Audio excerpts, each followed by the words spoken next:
Absolutely not. इस तरह था कि इमरान खान से एक एंकर ने सवाल पूछा, क्या आप अमेरिका को पाकिस्तान के अंदर जो जो अड्डे हैं, जो हवाई अड्डे हैं, वो देंगे या नहीं देंगे? इमरान खान ने कहा एब्सोल्युटली नॉट। मैं तो जी। आपको वो बता रहा हूँ जो इमरान खान ने हमेशा पिछले इतने सालों से कहा हुआ है, और मैं ये समझता हूँ कि ये सारी चीजें डिसीजन इमरान खान की होंगी। बात करेंगे मुल्की सियासत की, तो इस वक्त अपोजिशन जमात तहरीक-ए-इंसाफ शदीद कन्फ्यूजन का शिकार है। हुकूमत के खिलाफ बानी पीटीआई की रिहाई समेत कोई वाज़ेह हिकमत अमली लाने में मुकम्मल तौर पर नाकाम है। पीटीआई की मरकजी क़यादत एक तरफ डील की खबरों को साजिश करार दे रही है, तो दूसरी तरफ बानी पीटीआई की जेल से रिहाई से मुताल्लिक मुख्तलिफ दावे भी करती नजर आ रही है। पीटीआई का कोई भी रहनुमा अमरीका के जरिए रिहाई चाहता है तो कोई इदारों से उम्मीद आस लगाकर बैठा दिखाई देता है। सीनियर रहनुमा लतीफ़ खोसा ऐसे में ये कहते हैं कि बानी पीटीआई की रिहाई में अदालती, सियासी और बैरूनी ये तीनों अवामिल शामिल होंगे, और कोई बात नहीं है कि डोनाल्ड ट्रंप की जीत के बाद सूरत हाल बदल जाए, जिस पर हम देखते हैं कि हुकूमती शख्सियात की जानिब से एक तो तनकीद भी की जा रही है और साथ ही साथ तशवीश का इजहार भी किया जा रहा है इन बयानात पर। गवर्नर खैबर पख्तूनख्वा कहते हैं कि बुशरा बीबी से लगता है कि दिल में कुछ काला है, उनकी रिहाई से लगता है कि दाल में कुछ काला है, मगर शेर अफजल मरवत कहते हैं कि बानी पीटीआई तमाम मुकदमात से बरी हो चुके हैं। जब तक नवाज शरीफ नहीं चाहेंगे तो बानी चेयरमैन की रिहाई मुमकिन नहीं होगी। एहतजाज के हवाले से भी पीटीआई में हम देखते हैं कि जो लीडरशिप है उनकी जानिब से मुतज़ाद बयानात सामने आते हैं। सलमान अकरम राजा 3 से 4 लाख लोग सड़कों पर लाने का ऐलान कर रहे हैं, मगर केपी के वज़ीर आला इस्लामाबाद पर चढ़ाई और मुल्क को बंद करने की धमकियां दे रहे हैं। इसी तमाम तर सूरत हाल पर बात कर लेते हैं, कन्फ्यूजन दूर करने की कोशिश करते हैं तहरीक सीनियर रहनुमा सेनेटर हुमायूं मोहम्मद साहब से। सेनेटर साहब, बहुत शुक्रिया आपके वक्त का। सर, सबसे पहले तो ये बताइएगा कि GHQ हमला केस में 8 नवंबर को बानी पीटीआई पर फर्द जुर्म लगने जा रही है। संगीन मुकदमात के बावजूद तहरीक इंसाफ क्या समझती है कि बानी पीटीआई की जेल से रिहाई किस तरह से हो सकती है? क्या स्ट्रेटजी है, क्या ऑप्टिक्स हैं, क्या उम्मीदें? बिस्मिल्लाहिर्रहमानिर्रहीम, इय्याका नअबुदु व इय्याका नस्तईन। देखिए, इस तरह है कि अगर हमारे मुल्क में, पाकिस्तान में, ना तो इंसाफ है, ना तो यहाँ पे कोई एथिक्स है, और ना यहाँ पे मोरालिटी है। आप किसी के ऊपर कोई केस भी लगा दें, कुछ भी कर लें, वो आप लोग कर सकते हैं। क्यों? क्योंकि आप पावर में हैं। लेकिन याद रखें, वो कहा जाता है people are more powerful than the people in power. ये याद रखना, people are more powerful than the people in power. जी। इन लोगों के साथ बहुत बुरा होने वाला है। अब ये जिस चीज से डरे हुए हैं, वो ये डरे हुए हैं, बेसिकली ये कहते हैं कि ट्रंप का वो है। ट्रंप का कुछ नहीं है। जो भी बाइडेन की हुकूमत ने जो जो इकदाम किए थे, चाहे वो उन्होंने यूक्रेन के हमले की बात की थी, चाहे जो भी कहते हैं, ट्रंप उनको रिवर्स कर रहा है।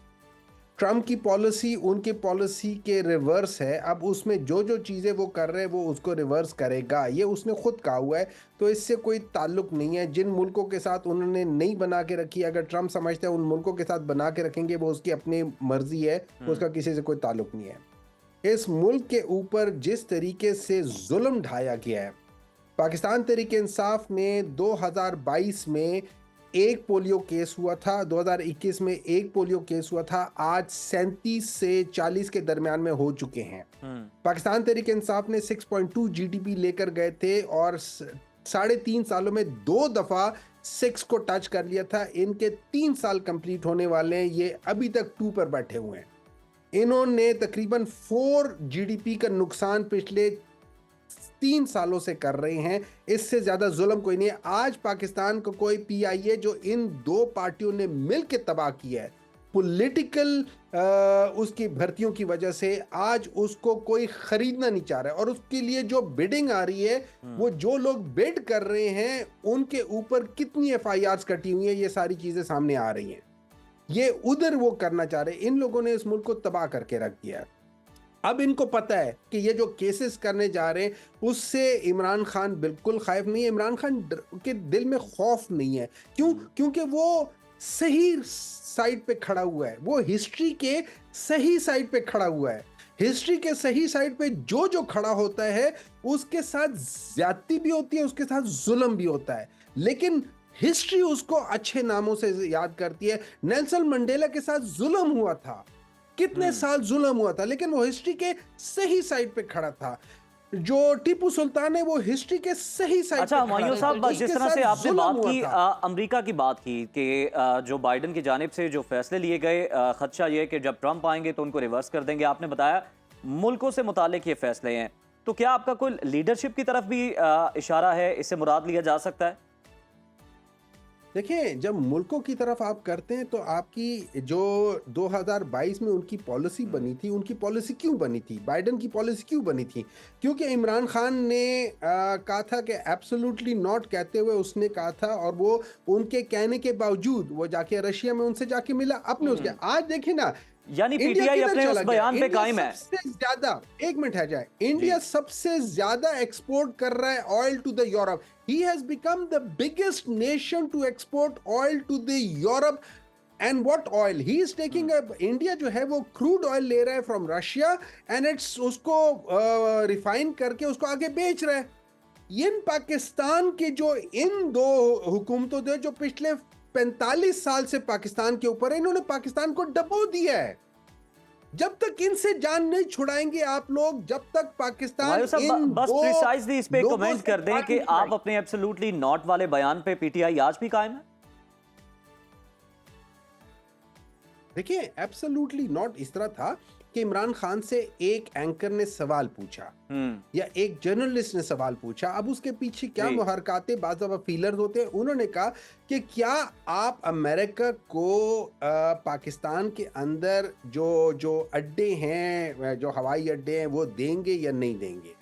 इमरान खान ने कहा एब्सोल्युटली नॉट। उसकी वजह ये थी, इमरान खान ने कहा कि हम पिछले 20 सालों से हम आपकी जंग लड़ रहे हैं, आपके लिए हमने सब कुछ किया है, हमारे 200 बिलियन डॉलर का नुकसान हो गया है, आप हमें 1 बिलियन 2 बिलियन 3 बिलियन के ऊपर तरसा रहे हो। आपकी वजह से पाकिस्तान का 200 बिलियन का नुकसान हुआ है, आपकी वजह से पाकिस्तानी 80,000 लोग शहीद हो गए हैं, आपकी वजह से सब कुछ हुआ है। आपको तो चाहिए हमें कम से कम 25-30 बिलियन डॉलर दें। लोगों को आप 1-1 ट्रिलियन डॉलर दे रहे फॉर नथिंग, और हमारे साथ ये करें तो एब्सोल्युटली नॉट, हम आपको नहीं देंगे। एंड मैं ये समझता हूं, not at the expense of self respect. खुद ही ना बेच, गरीबी में नाम पैदा कर। ये लोग खुद ही बेचते हैं, ये इनकी सोच ही beggars can not be the choosers है। जब से ये लोग आए हैं, पाकिस्तान का सबसे बड़ा एक्सपोर्ट बेगर्स का हो गया है। जब पाकिस्तान की हुकूमत ही भिखारियों की हो गई है, तो भिखारियों को नहीं जरा एक्सपोर्ट इस हवाले करेंगे तो से भी हमें किसको आगाह एक्सपोर्ट करेंगे? कीजिएगा। बुशरा बीबी और अलीमा खान को पार्टी संभालने की अपील की जा रही है और ये सुनने में भी आ रहा है कि अब बुशरा बीबी पार्टी को चलाएंगी। तो कब से ये बुशरा बीबी पार्टी की बागडोर संभालने जा रही हैं? मतलब मुझे समझ नहीं आ रही आप लोगों को ये कौन बता रहा है। I don't know. या आप लोगों की कोई वो क्या कहते हैं, इंटरप्रिटेशन का कोई मसला है, या आप लोगों मीडिया में सर खबरें आ रही हैं इस हवाले से, जराए मतलब कहां बताते से आ रही है, हैं मुझे नहीं समझ आ आपके कौन से जराए हैं? पीएमएलएन वाले चलें जराए हुमायूं हैं? साहब, अगर आपको लगता है कि इस तरह का नहीं है तो आप क्लियर कर दें। आप क्लियर कर दें। बिल्कुल, आप मुझे बोलने देंगे तो मैं जी, क्लियर जी, करूंगा। प्लीज। देखिए, इमरान खान का साफ मौकफ एक है हमेशा से, वो ये है कि पाकिस्तान तहरीक इंसाफ फैमिली डायनेस्टी नहीं बनेगी। इमरान खान ने हमेशा कहा हुआ है कि ना उनकी फैमिली बेगम, ना उनकी बहनें, ना उनके कोई और रिश्तेदार वो नहीं बनेंगे। वो हमेशा से अच्छा हुमायूं nepotism के साहब, खिलाफ है। कता वो कलामी हमेशा की माजरत, है। मेरा एक सवाल ले लें। अगर ये इस तरह की खबरें नहीं हैं, आप कह रहे हैं कि ना लीडरशिप ने दी है ना जराए ने, तो फिर शानदाना गुलजार साहिबा को ये बयान क्यों देना पड़ा? देखिए, मुझे नहीं पता कि कौन क्या बयान दे रहा है, मैं तो आपको वो बता रहा हूँ जो इमरान खान ने हमेशा पिछले इतने सालों से कहा हुआ है। और मैं ये समझता हूँ कि ये सारी चीज़ें डिसीजन इमरान खान की होंगी। As far as I am concerned, मुझे मालूम है कि ना तो बुशरा बीबी साहिबा इंटरेस्टेड होंगी और ना ही उनकी बहनें इंटरेस्टेड होंगी। देखिए, उनकी बहनें ज़रूर अपने भाई के लिए वो कर रही होंगी, and I respect that thing, बल्कि मैं ये समझता हूँ वो बड़ी बहादुर बहनें हैं। हमने ये देखा हुआ है कि एक बंदा जब 2000 में वो वहाँ से भाग के गया था और आना चाह रहा था, उसका भाई आया ही नहीं एयरपोर्ट लेने। वो डर गया था। यहाँ पे औरतें हैं वो बाहर निकल आई हैं। अब उनको पकड़ के इतने अरसे के लिए जेल में भी रखा है बगैर किसी वजह के, किसी केस के, कुछ चीज नहीं। वो तो भी निकली भी नहीं थी। उनकी बेगम बिल्कुल अपने खामन के लिए लड़ेंगी, क्यों नहीं लड़ेंगी, लेकिन क्या वो पॉलिटिकली मोटिवेटेड होंगी? नहीं। देखिए, ठीक है, आपका खुदा न पॉइंट खास्ता क्लियर हो आप, गया। मैं, कोई शख्स जाता है, हमारी बहनें, हमारे भाई, हमारी बेगम, हमारे बच्चे सब हमारे लिए वो करेंगे, कोशिश करेंगे। लेकिन क्या इसका मतलब है वो पॉलिटिकली एक्टिव हो जाएंगे, वो पॉलिटिकल लीड करेंगे? नहीं। इन दो आपका चीजों को बिल्कुल अलग रखें। बिल्कुल असल में हुमायूं साहब, प्रॉब्लम आपका ये पॉइंट है, आपने क्लियर हो गया कि डिफरेंशिएट कर सपोर्ट दिया की है हद तक खूबसूरती है से ये। कि वो सिर्फ बानी पीटीआई की रिहाई में जी। किरदार अदा करेंगी, मतलब वो सियासी जो है वो मामलात में वो दखलंदाजी नहीं करेंगे। सेनेटर हुमायूं मोहम्मद साहब, बहुत शुक्रिया, आप हमारे साथ मौजूद थे, आपने सुना वक्त दिया।